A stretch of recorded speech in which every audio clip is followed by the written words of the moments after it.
মাছগুলো ছোট হওয়ায় ভ্যাকুয়াম সিস্টেম দিয়ে সরাসরি জাহাজে তুলে ফেলা হয়।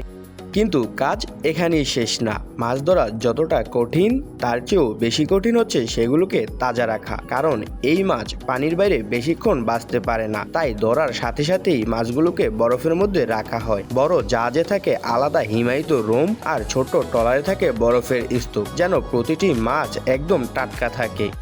মাছ ধরা শেষ হলে সব জাহাজ চলে আসে কারখানায়। এখান থেকেই শুরু হয় আরেকটা গুরুত্বপূর্ণ ধাপ। প্রথমে মাছগুলোকে রাখা হয় বরফে ঢেকে, যাতে গুণগত মান ঠিক থাকে। তারপর শুরু হয় বাছাই। কর্মীরা প্রতিটি মাছ আলাদা করে দেখে, তার রং, আকার, ত্বকের অবস্থা ভালো আছে কিনা। যে মাছ ভালো না তার সাথে সাথেই বাদ দিয়ে দেওয়া হয়, কারণ আন্তর্জাতিক বাজারে মানের সাথে কোনো আপোষ নেই। এরপর মাছগুলোকে পরিষ্কার করা হয়। ময়লা, আঁশ আর ভেতরের অবাঞ্ছিত অংশ সরিয়ে ফেলা হয়। জীবাণুমুক্ত পানি দিয়ে ধুয়ে ফেলা হয় সব মাছ। কখনো বিশেষ কেমিক্যাল ব্যবহার করা হয়।